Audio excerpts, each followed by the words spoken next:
आज से हमारे चैनल पे फंडामेंटल एनालिसिस का एक सीरीज़ स्टार्ट होने जा रहा है। इस सीरीज़ में आपको एक प्लेलिस्ट मिलेगा फंडामेंटल एनालिसिस का, जहाँ पे हम इस सीरीज़ में ये बताएंगे कि फंडामेंटल एनालिसिस होते क्या है, इसको हम कैसे करते हैं, इसमें क्या क्या चीज़ें हम ध्यान में रखते हैं और किस तरीके से बाकी चीज़ें जो जितने भी इसके टर्म्स होते हैं, टर्म्स एंड टेक्निक, वो सारे ही हम डिस्कस करेंगे छोटे छोटे वीडियोज़ के तौर पर। तो ये हम कोशिश करेंगे कि जितनी जल्दी से जल्दी हम कवर कर सकें, ताकि फिर हम टेक्निकल एनालिसिस की तरफ मूव कर सकेंगे।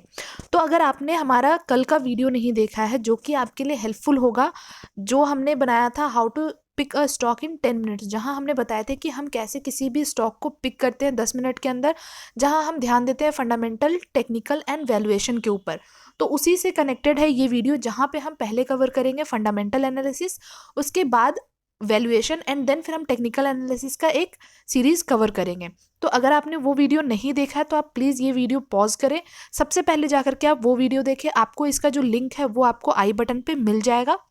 आप चाहे तो आप वहाँ से देख सकते हैं, अदरवाइज डायरेक्ट चैनल में जाके आप वहाँ से आप ढूंढ सकते हैं, और उसके बाद आप वो वीडियो देखने के बाद आप इस वीडियो को कंटिन्यू करें। तो आई होप कल कुछ लोगों ने वीडियोस देख लिया है, तो उनके लिए फिर हम आगे बढ़ते हैं।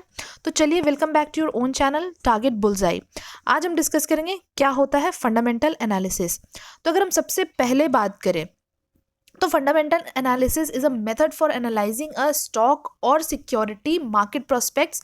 It addresses both the financial and overall market environment. तो ये जो है, ये पूरे ओवरऑल मार्केट को आपको बताता है। हम एक अज्यूम करते हैं कि नॉर्मली जो मार्केट में जो लोग आते हैं, दो तरीके के लोग आते हैं। एक आते हैं ट्रेडर, जो सिंपल शेयर प्राइस के मूवमेंट को देख के उसमें इन्वेस्टमेंट करते हैं। दूसरे आते हैं इन्वेस्टर्स, जो कंपनी के बिजनेस मॉडल को देखते हैं और उसमें वो देखते हैं कि जो कंपनी है उसका बिजनेस कैसा है, कंपनी प्रॉफिट कैसी बना रही है। तो जो पूरे उस कंपनी का जो बिजनेस मॉडल होता है, उसको वो एनालाइज करते हैं, उसको पढ़ते हैं, देखते हैं कि फ्यूचर ग्रोथ क्या है उस कंपनी का। तो ओवरऑल जो ये सारा जो काम होता है, जो एक इन्वेस्टर करता है before investing into the stock market, तो उसको कहते हैं हम फंडामेंटल एनालिसिस। तो आई होप आपको ये चीज़ें समझ आई होगी।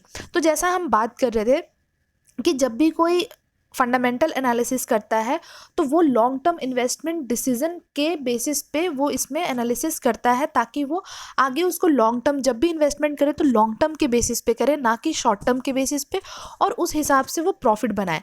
सो the analysis is carried out by the analyst in order to determine the impact of different factors on the intrinsic value of a financial security और स्टॉक। तो जैसा कि हमने कहा कि जो कंपनी का बिजनेस मॉडल होता है, कंपनी के जो प्राइस है, तो आप कहीं ऐसा तो नहीं है कि आप उस प्राइस जिस प्राइस पे आप इन्वेस्टमेंट करने जा रहे हो वो कहीं बहुत ओवर प्राइस तो नहीं है वो शेयर, या वो कंपनी, मतलब पूरी पूरी जो आप कह सकते हैं कि एक तरीके से पूरी एनालिसिस हम करते हैं किसी भी चीज़ में घुसने से पहले। तो वो हो गया एक फंडामेंटल एनालिसिस। तो हम इसमें क्या क्या चीज़ ध्यान देते हैं? हम इसमें ध्यान देते हैं फाइनेंशियल स्टेटमेंट, की कंपनी का फाइनेंशियल स्टेटमेंट कैसा रहा है अभी तक, जो कंपनी है, जो जिस कंपनी में हम इन्वेस्ट करने जा रहे हैं उसका इंडस्ट्री ट्रेंड क्या है, वो इंडस्ट्री कैसा परफॉर्म कर रहा है आज तक, तो वो हम ध्यान देते हैं।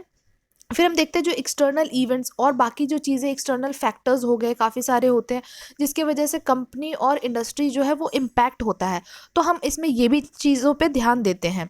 And fourth one is general economic situation. तो अभी जो इकोनॉमिक जो सिचुएशन चल रहा है मार्केट में, जो हमारे वर्ल्ड वाइड ग्लोबली जो भी चीज़ें घटनाएं घट रही है, या फिर जो भी पेंडेमिक जैसे आया हुआ है, तो उस वजह से कौन सी इंडस्ट्री में इम्पैक्ट होने वाला है, और उस इंडस्ट्री के अंदर कौन सी ऐसी कंपनी है बिल्कुल परफॉर्मेंस वाली कंपनी है, तो कौन से ज़्यादा उस कंपनी में इम्पैक्ट होने वाला है, किस तरीके से कंपनी के फंडामेंटल वगैरह होने वाले हैं, और नॉट फंडामेंटल, कंपनी के ग्रोथ कैसे होने वाले हैं। तो ये सारा कुछ हम एनालाइज करते हैं इस फंडामेंटल एनालिसिस के अंदर।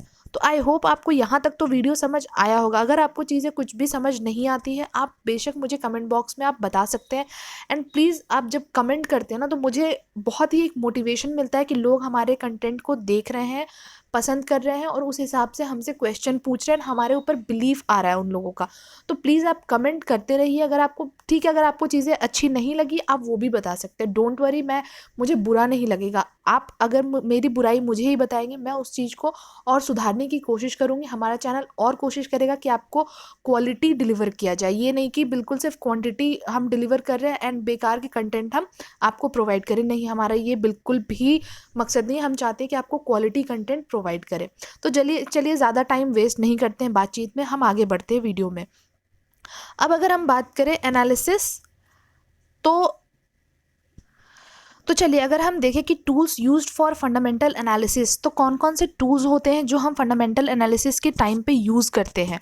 तो फर्स्ट वन इज़, उससे पहले हम ये देखेंगे कि depending on the type of security और instrument being examined, the analyst employs a variety of method. तो जैसा कि हमने कहा कि फंडामेंटल एनालिसिस में हम काफ़ी सारे मेथड यूज़ करते हैं, टूल्स यूज़ करते हैं। तो हम सबसे फर्स्ट हम जो टूल्स डिस्कस करने वाले हैं वो है आपका इकोनॉमिक एनालिसिस। तो इकोनॉमिक एनालिसिस में होते क्या है, for this analysis the analyst consider a variety of factors such as economic growth, economic जो ग्रोथ है वो कैसे है, इन्फ्लेशन डिफ्लेशन कैसे हैं, गवर्नमेंट के जो पॉलिटिकल जो डिसीजंस हैं वो किस तरीके से इम्पैक्ट डाल सकते हैं, जियो पॉलिटिकल सिचुएशंस क्या है। तो काफ़ी सारे ये रीज़न होते हैं जिस वजह से भी इंडस्ट्री और स्टॉक जो है, इंडस्ट्री और जो कंपनी के स्टॉक हैं उनके मूवमेंट उन सब चीज़ों पे भी डिपेंड करती है। तो जब भी हम स्टॉक मार्केट में रहते हैं उस टाइम पे ये होता है कि जो भी शेयर है, शेयर में मूवमेंट जो आता है वो न्यूज़ के बेसिस पे आता है। तो इकोनॉमी में क्या हो रहा है उस चीज़ को भी ध्यान रखना बहुत ज़रूरी है, जिसके लिए आप चाहे तो आप न्यूज़पेपर रेफ़र कर सकते हैं, आप कोई न्यूज़ चैनल रेफ़र कर सकते हैं। काफ़ी सारे आजकल हमारे पास काफ़ी सारे ऐप हैं, मनी कंट्रोल है, आप उसमें चाहें तो आप इकोनॉमिक टाइम्स है, आप काफ़ी सारी ऐसी ऐप हैं जिसके थ्रू आपको नॉलेज मिल सकता है जो भी न्यूज़ है उसके बेसिस पे। अब अगर हम बात करें सेकंड टूल्स के बारे में, वो है इंडस्ट्री एनालिसिस।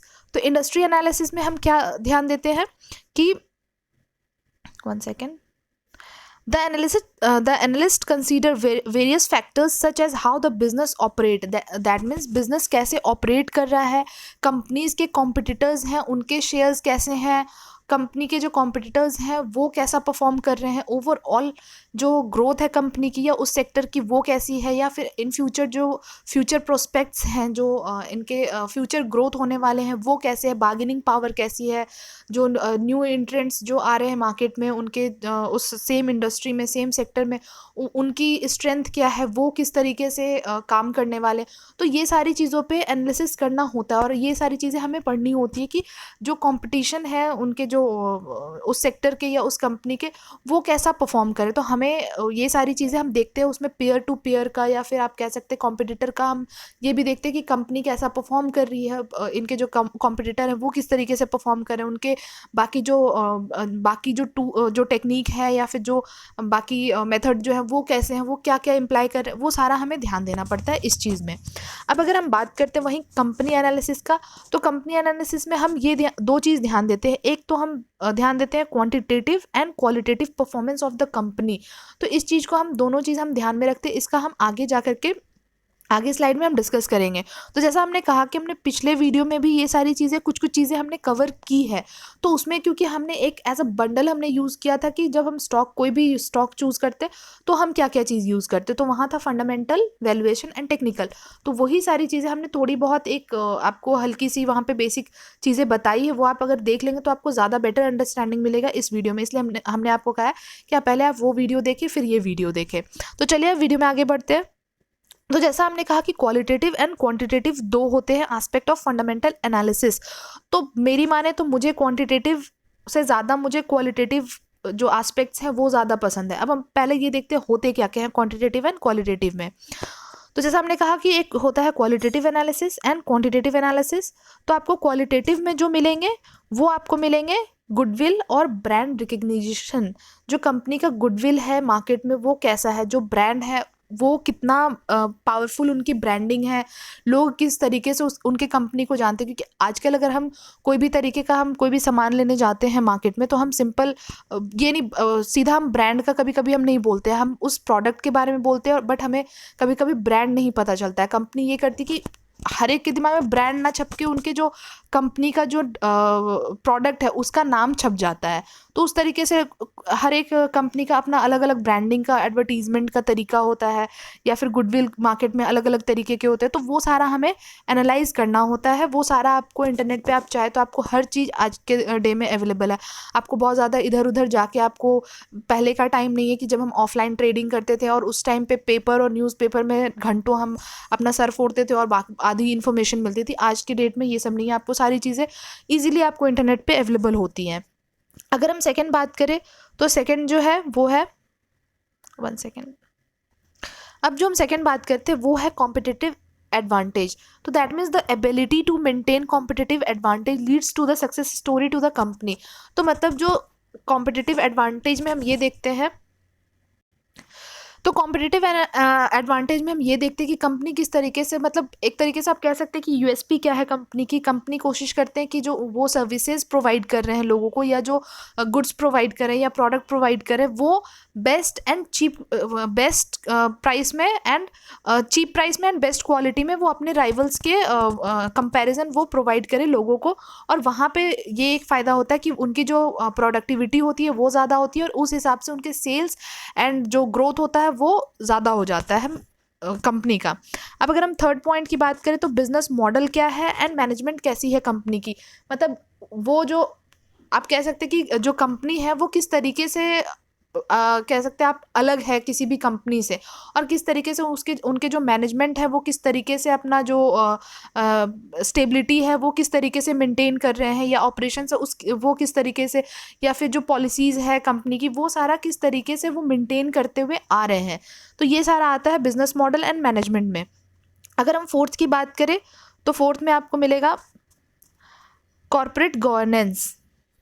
तो कॉर्पोरेट गवर्नेंस में कंपनी क्या करती है कि उनके जितने भी लीगल पॉलिसीज़ हैं, रूल्स हैं, उनको मेंटेन करने की कोशिश करती है, ताकि कंपनी का एक अपना जो फाइनेंस और एथिकल चीज़ें जो है वो बिल्कुल क्लियर रहे। ये ना हो कि हम ये देखेंगे कि कंपनी का किसी भी तरीके से मार्केट में नाम ख़राब तो नहीं हो रहा है, या फिर कुछ वो आप कह सकते हैं कि कुछ ख़राब चीज़ें तो नहीं कर रहे, इलीगल काम तो नहीं कर रहे। तो मतलब अपने तरफ से जो चीज़ें हैं, कॉर्पोरेट का जो अपना रूल है, उन सब पे खरे उतर रहे हैं या नहीं उतर रहे कंपनी, वो सारी चीज़ें हम इसमें देखते हैं क्वालिटेटिव एनालिसिस में।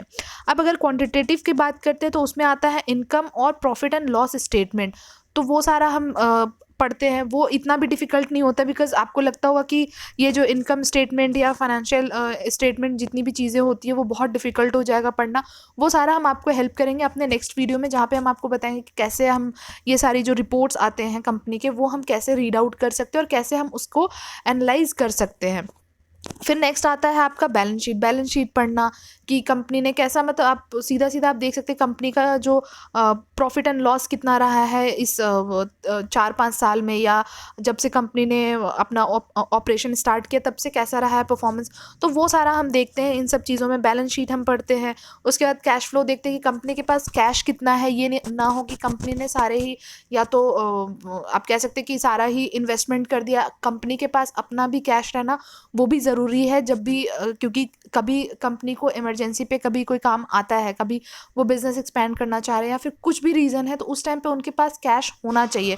तो वो सारा हम देखते, तो वो सारा हम आपको जो है आने वाले वीडियोज़ में हम यही सारी चीज़ें क्लियर करेंगे, जहाँ पे आपको एक एक करके एक चीज़ें क्लियर होती जाएगी कि कैसे हम सारे रिपोर्ट्स कैसे पढ़ेंगे और कैसे हम इन सारी चीज़ों की जो एनालिसिस होगी वो हम करेंगे। तो ये छोटे छोटे वीडियोज़ जल्द ही आएंगे हमारे इस फंडामेंटल एनालिसिस के प्लेलिस्ट के अंदर। ये तो हमने बात कर लिया कि क्या होते हैं, कैसे होते हैं। अब अगर इसके हम प्रोज एंड कॉन्स के बारे में बात करें, मतलब इसकी अच्छाई क्या हो सकती है, ये बेनिफिट क्या हो सकते हैं, या फिर डिसएडवांटेज क्या हो सकते हैं, उसके बारे में हम देखते हैं। तो प्रोज जैसा है कि it is more beneficial to investor in the long run, जैसा कि हमने अपने प्रीवियस स्लाइड में भी डिस्कस किया कि ये ज़्यादातर इन्वेस्टर्स के लिए तब बेनिफिट होता है जब लोग इसमें लॉन्ग रन या लॉन्ग टर्म के बेसिस पे इसमें इन्वेस्टमेंट करते हैं। We must remember that fundamental analysis and good market performance expectation are essentially that support long term investment. ये शॉर्ट टर्म के लिए नहीं होता है, ये लॉन्ग टर्म के लिए होता है। तो ये हमें ध्यान रखना ज़रूरी है। अब अगर हम कॉन्स की बात करें तो कॉन्स में ये है कि the research is time consuming. हाँ, ये थोड़ा सा टाइम कंज्यूमिंग तो है, ऐसा नहीं है कि बिल्कुल आप आज आपने स्टार्ट किया और आप कल इसको बिल्कुल ख़त्म कर दिए या फटाफट से। थोड़ा आपको टाइम लगता है, आप क्योंकि आप रिपोर्ट पढ़ते हो, आप चीज़ें देखते हो, कम क्योंकि आप अपने इसमें लाखों करोड़ों आप पैसे लगाने वाले हो। तो ऐसा है नहीं कि आप 2 रुपये आप लगाने वाले हो तो भाई ठीक है हमने फटाफट से लगा दिया और फटाफट से हमने प्रॉफिट बुक कर लिया, ऐसा तो है नहीं। अगर हम कहीं पैसे इन्वेस्ट कर रहे हैं, हम रियल एस्टेट में भी इन्वेस्ट करते हैं, गोल्ड में करते हैं, तो एक वैल्यू इन्वेस्टमेंट हम करना चाहते हैं, ताकि ये ना हो कि हम महंगे दाम पे हम खरीद लें और फिर उस चीज़ का फिर आपको लॉस होता जाए। तो ये सारा चीज़ हम ध्यान रखते हैं। तो वैसे ही इसमें भी होता है कि आप फंडामेंटल एनालिसिस इसीलिए करते हो ताकि आप जब भी किसी चीज़ में इन्वेस्ट कर, किसी भी सिक्योरिटी या इक्विटी में, दैट मीन्स स्टॉक में अगर आप इन्वेस्ट करते हो तो आपको जो है वो फ़ायदा हो, लॉस ना हो। तो इसलिए हम इसको थोड़ा सा टाइम कंज्यूमिंग तो कह सकते हैं। So it's a different method such as business and economy analysis. जैसा हमने कहा कि इसमें बिजनेस एंड इकोनॉमिक एनालिसिस दोनों ही कवर होते हैं, इस वजह से ये थोड़ा सा टाइम कंज्यूमिंग होता है, since it attempts to cover all of the macro and micro factors influencing the efficiency of a stock and security. तो वही हमने कहा ना कि मतलब ऐसा नहीं है ना कि आप थोड़े से पैसे में आप घुस गए एंड फिर आप लॉस करके निकल गए, तो वो आप एक बार मन बना लेते हो कि ठीक है चलो भाई थोड़ा सा लॉस हुआ। बट यहाँ पे आप क्योंकि बहुत सारे पैसे लेके घुसते हो, तो वहाँ पे आपको बिल्कुल बिजनेस जो बैकग्राउंड है कंपनी का वो आपको जानना ज़रूरी होता है, आने वाले ग्रोथ के बारे में जानना ज़रूरी होता है कि कंपनी कैसा परफॉर्म करी, तभी तो हम किसी कंपनी के ऊपर हम ट्रस्ट दिखा के उसके ऊपर हम पैसे लगाएंगे ना। ऐसा तो है नहीं कि हमने लगा दिया और फिर वो कंपनी लॉस में जा रही है और आपको फिर उसके बेसिस पे लॉस हो रहा है एंड देन फिर हमें लगता है कि नहीं, stock market is a wrong place to invest. तो आई थिंक आपको आज के वीडियो में काफ़ी सारी चीज़ें क्लियर हुई होंगी, अगर नहीं हुई है तो बेशक आप मुझे कमेंट बॉक्स में आप पूछ सकते हैं। तो आई थिंक आज की वीडियो में हमने अभी तक का फ़िलहाल सब कुछ कवर कर लिया है। अब हम आपसे मिलेंगे नेक्स्ट वीडियो में। तब तक के लिए अगर आपको अच्छा लगा है तो आप प्लीज़ मुझे कमेंट करके आप बता दें एंड लाइक एंड शेयर करना बिल्कुल भी ना भूलें। अगर चैनल को सब्सक्राइब नहीं किया तो please subscribe it. So thank you and take care.